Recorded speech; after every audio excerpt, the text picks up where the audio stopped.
오늘 말씀 들을 때 한 가지를 생각하는 거예요. 그릇을 생각하시면 됩니다. 다른 것은 없고 밥그릇도 괜찮고 그릇을 생각하시면 됩니다. 오래전에 미국의 윌리엄 헐스트라는 고미술품, 고예술품 수집가가 막 수집을 하러 다니는 거예요. 그래서 자기가 좋아하는 것은, 그리고 가치 있다고 하는 것은 이 목숨 거는 스타일이지요. 근데 어느 날 보니까 유럽의 왕가에서만 사용하는 그릇이 있다. 그 도자기가 있다는 소리를 들었습니다. 그래서 그 도자기를 찾으려고 목숨 걸고 가는 거죠. 그런데 알고 봤더니 같은 미국에 사는 한 사업가가 그걸 샀대요. 그래서 그래도 갖고 싶어서 그 사업가를 찾아갔습니다. 찾으려고 수소문 했어요. 계속 이렇게 찾고 저렇게 찾다 보니까 알고 봤더니 그 집이, 그 사업가의 집이 자기 집 주소였어요. 깜짝 놀랐어요. 여러분 왜 그랬을까요? 자신이 어마어마한 가치가 있다는 것을 알고 그 보화 같은 것을 수집해 놓았어요. 샀어. 그리고 자기 집에 광숙에 넣어두고 있었는데 그걸 몰랐다는 거예요. 까먹었다는 거예요. 여러분 제가 이 말씀을 왜 드리는지 아십니까? 많은 그리스도인들이 이미 내가 어마어마한 것을 받았는데 그 사실을 읽고 기억하지 못하고 믿지도 않고 그냥 다른 좋은 것을 찾아서 헤매고 있다는 거죠. 그래서 행복을 경험하지 못하고 있다는 거죠. 그런 경우가 너무 많아요. 이미 우리에게 주셨다는 거예요. 그런데 다른 것을 지금도 찾고 있다는 거예요. 다른 것들 바꿔야지. 여러분 중에 그런 분은 없겠지만 배우자를 바꿔야지. 그런 분도 있고요. 뭔가 바뀌어야 된다고요. 환경이. 그러면 내가 달라질 거라고 생각하는데 절대 그렇지 않다는 거죠. 오늘 말씀을 통하여서 그릇을 생각해 보면서 이렇게 어마어마한 가치가 있는 그릇은 어떤 그릇인지 우리 한번 본문을 통해서 알기를 원합니다. 첫 번째는 한번 따라할까요, 여러분? 주께서 택한 그릇입니다. 예수님이 택한 그릇이죠. 예수님 만난 바울을 여러분 들었잖아요. 사도행전 강해를 하는데 예수님을 만났습니다. 뜨겁게 만났어요. 그래서 눈이 멀어버렸어요. 집가에서 기도하면서 눈이 열리기를 기다리는데 다메섹에 살고 있던 아나니아에게 사울의 눈을 뜨게 해라. 지금은 바뀌기 전에 이름이니까 사울이죠. 사울의 눈을 뜨게 해라 라고 했더니 아나니아가 반감을 가졌어요. 왜냐하면 얼마 전까지 사도 바울은 예수 믿는 사람을 때려잡는 사람이었거든요. 그런데 눈을 뜨게 하라고 말이 됩니까? 왜 이렇습니까? 이건 안 합니다라는 생각을 가지고 있는 거죠. 왜? 이건 반역자거든요. 예수 믿는 사람을 핍박하고 옥에 가두는데 어떻게 말이 안 됩니다. 왜 내가 안수게 되어서 눈을 뜨게 합니까? 안 됩니다라고 했더니 예수님이 뭐라고 할까요? 우리 15절 말씀은 중요한 말씀이죠. 한번 읽어봅니다. 주께서 시작. 주께서 이르시되 가라. 이 사람은 내 이름을 이방인과 임금들과 이스라엘 자손들에게 전하기 위하여 택한 나의 그릇이다. 택한 나의 그릇이다. 이거 게임 끝난 거예요. 예전에 어땠건, 예전에 당신이 인정 안 했던, 비난했던, 욕을 들었던, 예전에 예수님 믿는 사람을 핍박해도 지금은 하나밖에 없는 친히 내가 택한 그릇인데 공동 그릇도 아니고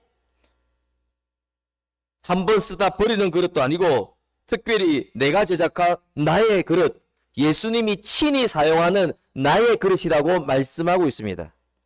그래서 여러분 다시 말하지만 일회용이 아니라는 거예요. 한평생 예수님이 사용하는 그릇, 한평생 뿐만 아니라 영원히 사용하는 그릇이라고 말씀하고 있는 거죠. 그래서 바울은 그 그릇으로 사용하는데 영원히 사용한다고 말씀하셨죠. 그러니까 지금 보세요. 바울이 무덤에 들어가고 지금 없어요. 옛날 사람이잖아요. 근데 지금도 바울을 기억해요. 지금도 바울을 본받고 있어요. 지금도 바울에게 바울에게 엄청난 영향을 받는 신앙인이 많이 있잖아요. 우리도 영향을 받고 있잖아요. 그러니까 하나님이 쓰는 그릇은, 예수님이 쓰는 그릇은 영원한 그릇이라 선포했습니다. 나의 그릇, 내가 택한 그릇이라고 선포한 그릇은 영원히 쓰임받는다는 사실을 믿었으면 좋겠습니다. 우리도 동일하게 그 그릇으로 쓰임받았죠. 그래서 바울의 입장, 바뀌기 전에 사울의 입장은 진짜 놀라운 입장이었어요. 예수님을 부정했습니다. 예수님을 대적했습니다. 예수 믿는 사람을 괴롭혔습니다. 그런데 자신을 예수님이 벌하기는 그냥 벌하지도 않고 당신의 그릇으로 사용한대요. 일회용이 아니라 그냥 한 번 사용했다 버리는 그릇이 아니라 영원한 그릇으로 사용하신대요. 택한 나의 그릇이다. 이 말을 들었을 때 바울의 가슴이 뛸 수밖에 없어요. 나는 버림받아야 되거든요. 내 죄를 물어야 되거든요. 내 그릇은 버려야 되거든요. 나는 버림받아야 되거든요. 벌받아야 되거든요. 근데 하나님이 쓰신대요. 그 말에 감격되었다는 거예요. 여러분 마찬가지입니다. 우리가 실수를 하기도 합니다. 실패를 하기도 합니다. 말씀을 떠나기도 합니다. 죄를 안 지어야 되는데 죄를 짓기도 합니다. 그래도 하나님이 닦아서 새롭게 사용하는 영원한 그릇으로 여러분을 삼아 주신다는 사실을 믿었으면 좋겠습니다.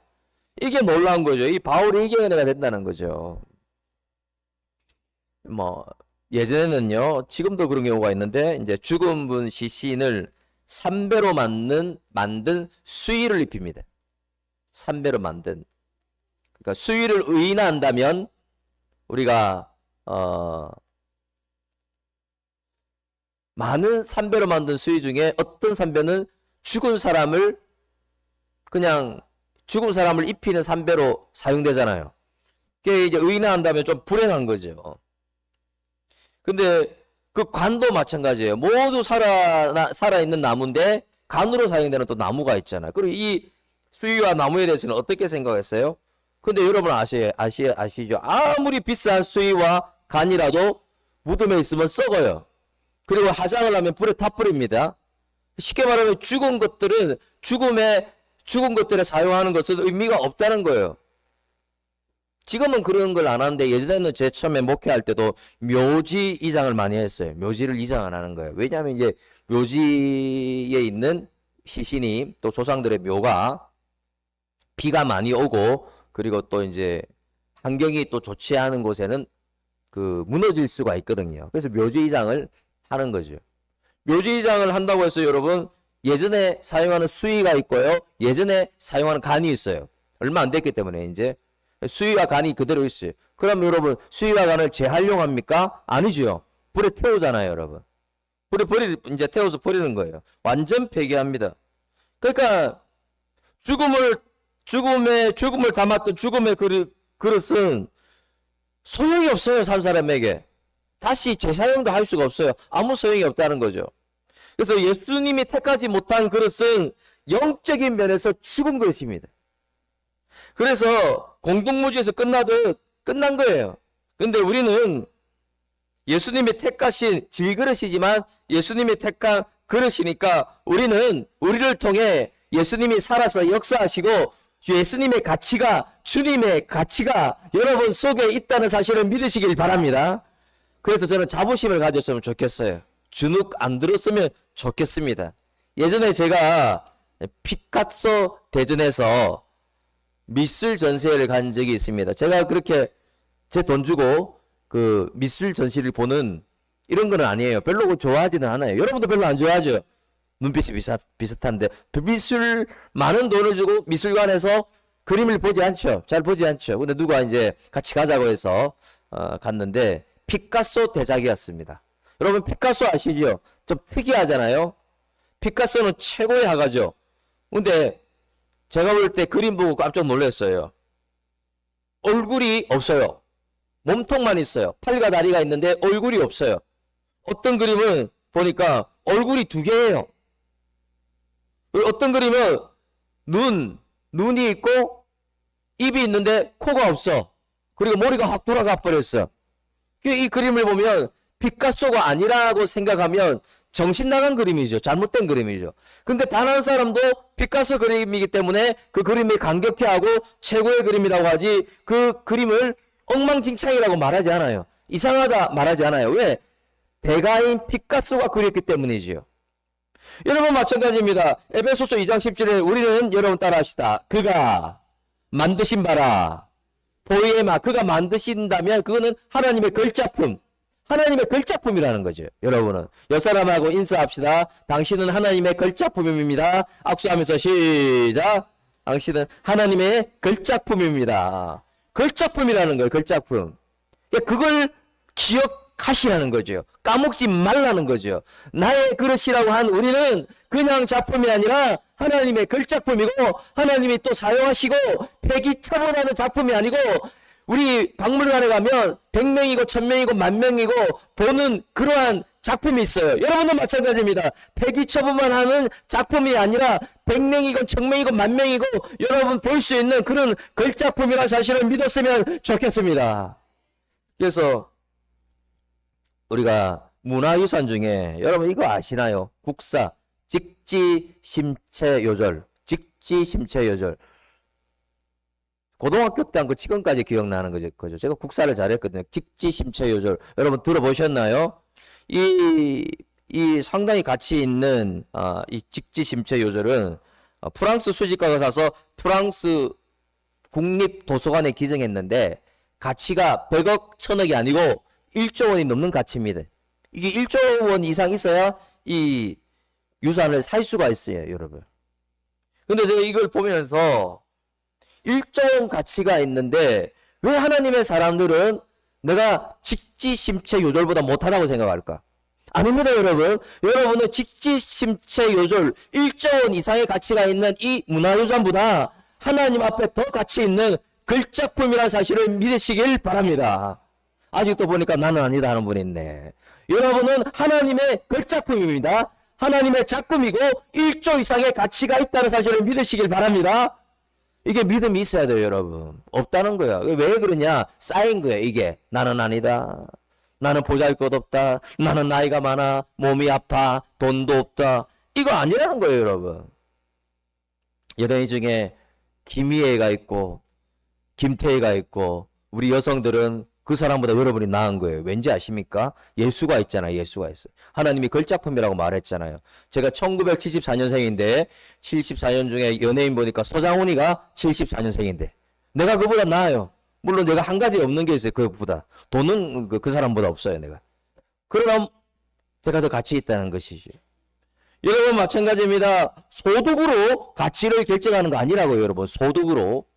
집 크기로 가치를 결정하는 것이 아니고 여러분 하나님의 자녀시요. 하나님의 그릇이죠. 하나님의 걸작품이죠. 여러분은 직지심체요절보다 더 비싼 1조 원 이상의 가치가 있는 하나님의 백성이라는 사실을 믿는 주의 종이 되시길 주의 이름으로 축원합니다. 제발 믿었으면 좋겠습니다, 여러분. 저도 마찬가지입니다. 이걸 안 믿을 때는 열등감에 자꾸 빠지는 거예요. 열등감에. 자꾸만 땅을 보는 거예요. 근데 정말 여러분 믿었으면 좋겠습니다. 직지심체요절. 두 번째, 보배를 질그릇에 담은 그릇입니다. 두 번째 그릇은 왜 어마어마한 가치가 있느냐? 보배를 질그릇에 담았습니다. 고린도서 4장 7절 말씀 우리 다 같이 읽어볼까요? 우리가 시작. 보배를 질그릇에 가졌으니 이는 심히 큰 능력은 하나님께 있고 우리에게 있지 아니함을 알게 하려 함이라. 사울은 예수님을 보배로 자신의 질그릇에 담았어요. 본래는 채하품의 질그릇이었죠. 가치가 없었잖아요. 근데 예수님의 보배는 뭐냐면 예수님을 말해요. 예수님의 생명과 예수님의 능력과 예수님의 모든 것을 담았다. 보배를 담으니까 어떻게 됩니까? 그 보배 때문에 영원한 가치가 있게 되죠. 그러니까 사도 바울이 새롭게 변화될 수밖에 없었습니다. 질그릇에 불과했잖아요. 연약했잖아요. 질그릇은 부서지기 쉽죠. 그리고 어떻게 해요? 처음에 담을 수 없는 불결한 그릇이기도 했잖아요. 근데 예수님의 보배가 담겨니까 예수님이 담겨니까 모든 게 달라지죠. 금은 보석으로 만들어진 그릇이 있는데 그 속에 오물이 담겨 있으면 뭡니까, 여러분? 금은 보석으로 담겨 있는데 그걸 변기로 사용하는 거예요. 그럼 뭐죠? 근데 볼품없는 질그릇이지만 그 속에 보배가 담기면 최고의 가치 있는 그릇이 되고 그곳에 생명이 있고 그곳에는 능력이 있고 그곳에 금은 보화와 비교할 수 없는 영원한 가치가 있는 줄 믿습니다. 그래서 그 그릇을 사용하는 사람이 누구냐에 따라서 모든 게 달라진다는 거죠. 보배를 질그릇에 다음은 우리가 바라보고 확신해야 될 것, 바라봐야 될 것은 예수 그리스도. 여러분 따라합시다. 예수 그리스도. 자, 우리 요한복음 3장 14절, 16절로 한번 읽어봅시다. 모세가 시작. 모세가 광야에서 뱀을 든 것 같이 인자도 들려야 하리. 이는 그를 믿는 자마다 영생을 얻게 하려 하심이니라. 여기까지 읽겠습니다. 이게 무슨 말이냐면 이게 왜 모세가 광야에서 뱀 이런 이야기가 나오는 줄 아십니까, 여러분? 이거 구약시대 이야기를 하는 거예요. 이스라엘 백성들이 광야를 통과하는데 아무것도 없었어요. 그래서 하나님이 하늘 문을 열어서 만나도 주고 메추라기도 주고 또 안반수를 터뜨려서 생수도 주시는데 이스라엘 백성들이 계속 원망불평합니다. 나 애굽으로 돌아갈 거라면서. 그러니까 하나님이 벌하죠. 어떻게 합니까? 불뱀을 보내서 이스라엘 백성들을 물게 하죠. 그래서 어떤 사람은 죽었고 어떤 사람은 죽어가고 있습니다. 자, 이스라엘 백성들이 모세에게 사정합니다. 대신 회개해 주세요. 대신 중보해 주세요. 모세가 회개 기도하고 하나님께 기도하니까 뭐라고 말합니까? 장대를 만들어라. 장대 위에 만들어서 그곳에 이제 놋뱀을 그 장대에다 놋으로 만든 그 뱀을 얹으라는 거죠. 불뱀을 그러니까 놋으로 만든 장대에 얹어놓고 이렇게 만들어서 하라는 거죠. 그래서 이제 장대 위에다가 이제 놋으로 뱀을 만들어 올려놓았죠. 그걸 바라보며 살게 하겠다. 그래서 그 말씀을 순종해서 모세가 장대에다가 놋으로 뱀을 만들었죠. 그리고 그것을 백성들이 바라보죠. 그럴 때 어떻게 됩니까? 죽어가는 사람들이 막 살아나는 역사가 일어나고 다시 불뱀에 물리지 않는 그런 일이 일어나죠. 그래서 여러분 무슨 말입니까? 우리도 세상 뱀에 빠져서 독이 올라가는 사람이 되었다는 거죠.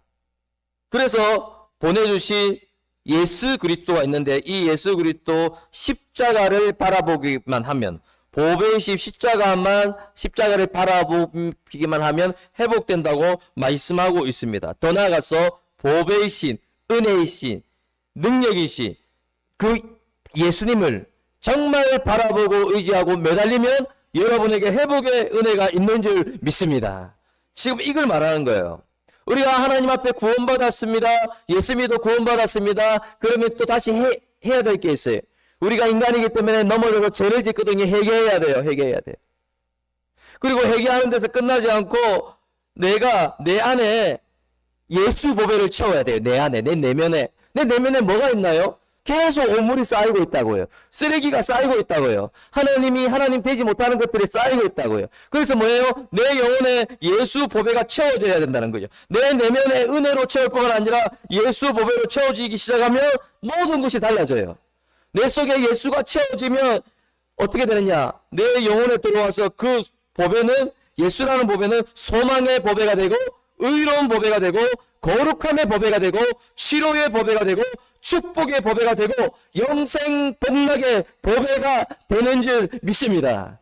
더 나아가 어떻게 됩니까? 예수 보배가 임하면 내 속에 예수 보배가 임하면 내 속뿐만 아니라 내가 가는 곳에 주의 영광이 임하게 되고 주의 은혜도 임하게 되고 주님의 능력도 임하게 되고 하나님의 지유도 임하게 되는 역사를 경험할 줄 믿습니다.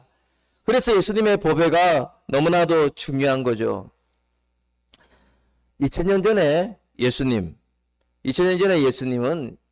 그때의 예수님만이 아니고 지금 이 자리에 계신 예수님 여러분 믿으세요? 지금도 살아계셔서 역사하시는 예수님인 줄 믿습니다. 어제나 오늘나 영원토록 동일하게 일하십니다. 포로된 자를 자유케 하고 어둠을 밝음으로 바꾸고 절망당한 사람 소망으로 바꾸고 어둠의 영에 거한 사람을 생명을 주고 상처 입은 사람들을 치유하고 마음 상한 자를 만지는 그분은 보배이신 예수님은 지금도 매일매일 역사하는 줄 믿습니다. 그래서 우리는 보배이신 예수님을 매일매일 만나야 되겠죠. 누구든지 예수 그리스도 안에 있으면 새로운 피조물이라 이전 것은 지나가시니 보라 새 것이 되었도다. 이게 왜 그랬죠? 우리 마음속에 쓰레기 더미가 있었는데 이제는 건진받아서 보배 창고에 들어가게 됐다는 거예요. 그래서 예수 보배로 가득 차게 됐다는 거예요. 그러면 어떤 어둠도 여러분을 무너지게 할 수 없다는 거예요. 여러분 믿었으면 좋겠습니다. 내 속에 예수 보배가 역사하는 줄 믿습니다. 그 사실을 우리는 꼭 믿고 살아야 한다는 것이죠. 그래서 오늘 이 시간도 중요합니다. 말씀의 보배가 여러분의 가슴 속에 가득 차야 된다는 거죠.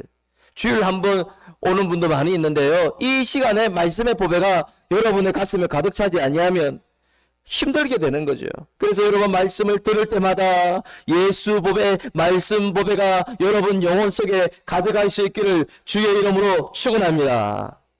우리가 또 확신해야 될 게 있습니다. 바라보고 확신해야 될 것이 있는데 그것은 우리 화면 보면서 읽어봅시다. 우겨쌈을 시작. 우겨쌈을 당해도 쌓이지 않는다는 확신을 해야 됩니다. 오타가 있죠. 우겨쌈. 자, 우리 고린도후서 4장 8절 우리 읽어봅시다. 우리가 시작. 사방으로 우겨쌈을 당하여도 쌓이지 아니하며 답답한 일을 당하여도 낙심하지 아니하며. 우리가 보배를 가졌다면요, 답답한 일을 당해도 낙심하지 않고 우겨쌈을 당하여도 쌓이지 않는다고 말씀하고 있는데요. 우리의 마음에 우리 동일하게 우리는 이 세상에서 염려와 근심과 불안과 스트레스에서 자유한 사람은 아무도 없습니다. 아무도 없어요. 근데 문제는 이러한 것들이 우리를 우겨 살 때가 있어요. 우겨 살서 우리 내면을 무너지게 할 때가 있어요. 근데 우리는 힘이 없고 능력이 없습니다. 그럴 때 정신이 힘들 때가 있어요. 우울증이 걸릴 수도 있습니다. 그런데 예수 보배의 능력이 임할 때 우리는 어떤 우겨쌈도 이겨낼 수 있는 줄 믿습니다. 오늘 그걸 말하는 거죠. 내 인생에 내 마음에 예수 보배의 능력이 우겨싸고 있기 때문에 어떤 노예를 내가 우겨싸고 어떠한 우울함이 우겨싸고 어떠한 두려움이 우겨싸고 어떠한 불안이 나를 힘들게 할지언정 내가 예수 보배 때문에 능히 승리하는 줄 믿습니다. 오늘 이 말씀을 하고 있는 거죠. 그래서 헬렌 켈러는 이런 말을 했습니다. 헬렌 켈러는 이 세상은 고난으로 가득하지만 또한 이 고난을 극복할 수 있는 능력으로도 가득하다. 이게 무슨 말인지 아십니까? 우리가 예수 보배 안에 있으면, 예수의 능력이 우리 안에 있으면 어떤 것도 이길 수 있는 그 능력이 넉넉하게 이길 수 있도록 역사한다는 것이죠. 그걸 지금 말씀하고 있는 것이죠. 열왕기 구약 성경에 보면 아람 왕이 이스라엘을 쳐들어갑니다. 그런데 박살낼 수 있어요. 왜? 이스라엘 군과 아람 군과는 게임이 안 돼요. 패배할 수밖에 없어요. 그런데 그럴 때마다 아람 군대가 이스라엘을 박살내려고 할 때부터 엘리사가 먼저 하나님의 계시를 받아서 방어하는 거예요. 오른쪽으로 가면은 이쪽으로 가서 전쟁하려고 하면 또 엘리사가 받아서 미리 정보를 알려줘서 피하고, 또 이쪽으로 가면 또 정보를 알려줘서 피하고, 이런 일들이 계속 반복됩니다. 근데 어느 순간 아람 군대가 엄청난 숫자로 첩첩이 모여 있었습니다. 그걸 보고 엘리사의 종은 이렇게 말합니다. 우리 죽었습니다. 우리 끝났습니다. 아주 낙심하고 좌절합니다. 이때 엘리사가 그 종에게 뭐라고 하느냐면, 하나님, 이 청년 눈을 뜨게 하시고 청년의 눈에 영혼의 눈이 열리게 하여 주옵소서. 계속 기도하는 거예요. 영혼의 눈이 열리니까 뭐가 보이냐면 아람 군대보다 많은 하나님의 천군 천사가 보이는 거예요. 그게 안 보였다는 거예요. 지금 엘리사는 왜 두려워하지 않았을까요? 왜 노이로즈에 걸리지 않았을까요? 왜 스트레스를 이겼을까요? 영혼의 눈이 열렸다고요. 이 아람 병사보다 많은 하나님의 군대가 보였다고요. 이 종에게 영혼의 눈이 열리게 하여 주옵소서. 우리도 기도해야 됩니다. 하나님, 이 자녀에게, 우리 배우자에게 영혼의 눈이 열리게 하여 주시옵소서. 영혼의 눈이 열리니까 어떻게 됩니까? 천군 천사가 가득한 걸 보이는 거예요. 그리고 결국 천군 천사가 가득해서 아람 군대를 포위하고 결국 엘리사가 믿는 것처럼 모두 다 아람 군대가 포위돼서 잡히는 그러한 역사가 일어났죠. 여러분, 뭘 말합니까? 우리가 약하고 부족해도 예수의 그 은혜로 보배로 우리가 둘러싸여 있는 줄 믿습니다. 그래서 우리는 죄에서 자유케 됩니다. 어둠을 이길 수 있습니다. 멸망당할 것 같은데 건진받을 수 있습니다. 영적 전쟁인데요, 영적 전쟁에서도 예수 보배의 능력이 임함으로 능히 승리할 줄 믿습니다. 세 번째, 우리는 중요한 것은 여러분 따라합시다. 사명의 그릇. 우리가 주님의 그릇으로 택함을 받았어요. 그래서 우리는 1조 원 이상의 가치가 있습니다. 우리는 예수의 능력이 있습니다. 예수의 권세가 있습니다. 그러면 우리가 이걸로 끝나면 안 되고 우리가 해야 될 일이 있다는 거죠. 우리가 하나님 백성답게 살아가야 할 의무가 있다는 거죠. 자, 주님의 증인으로 바울을 삼았는데 예수님이 뭐라고 하시는지 우리 읽어봅시다. 15절 말씀 우리 한번 읽어볼까요? 주께서 시작. 이 사람이 내 이름을 이방인과 임금들과 이스라엘 자손들에게 전하기 위하여 택한 나의 그릇이다. 여기 보면 이스라엘 사람들은 유대인을 말하고요. 그리고 이방인은요. 이방인은 비유대인. 그래서 따지면 유대인을 제외한 지구상의 모든 인종을 말합니다. 그리고 임금들은 높은 계급을 말합니다.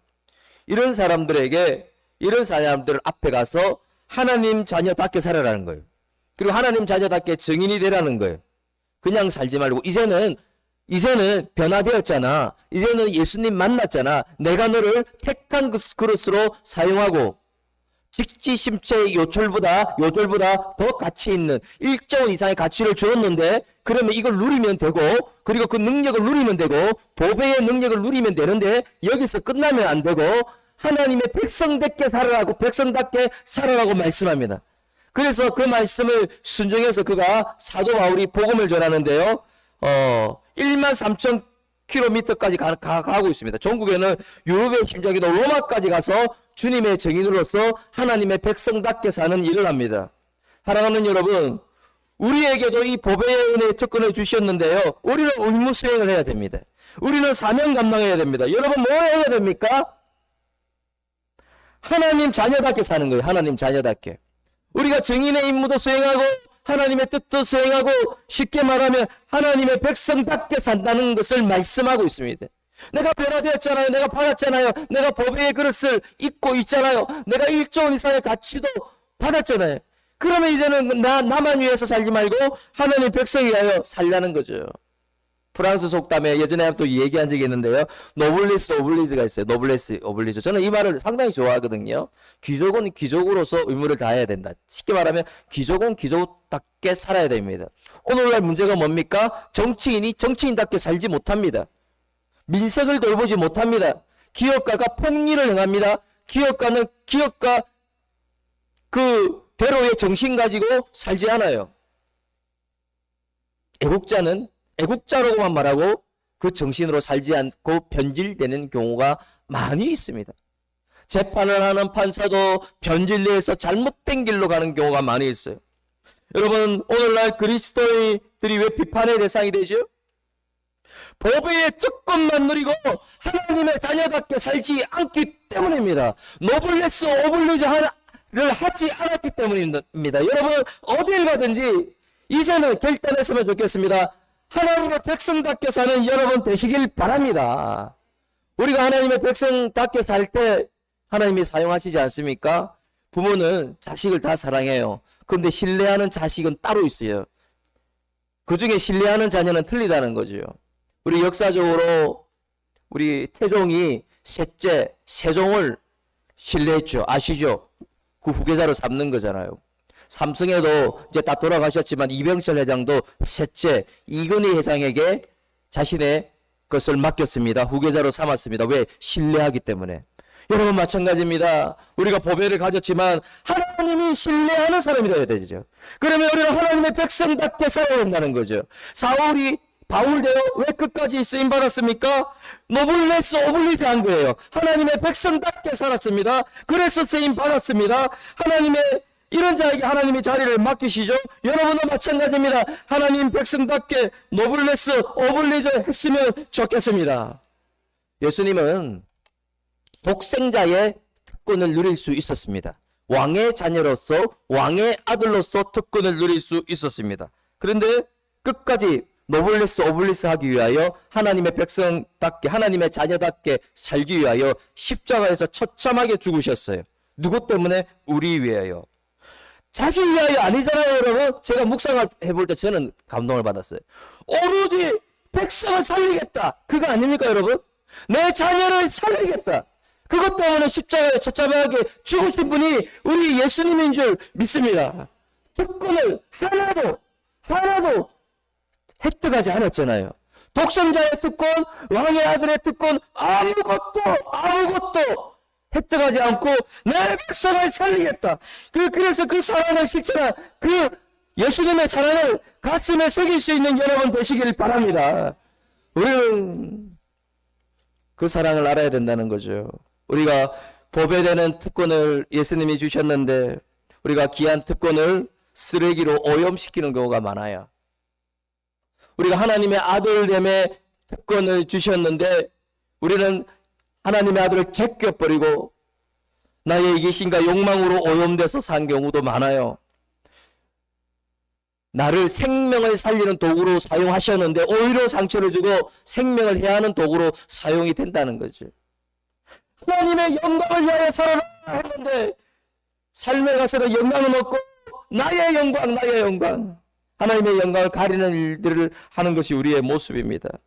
여러분 이제부터 보배를 질그릇에 담은 특권을 받은 여러분 모두가 노블레스 오블리스 할 수 있기를 주의 이름으로 축원합니다.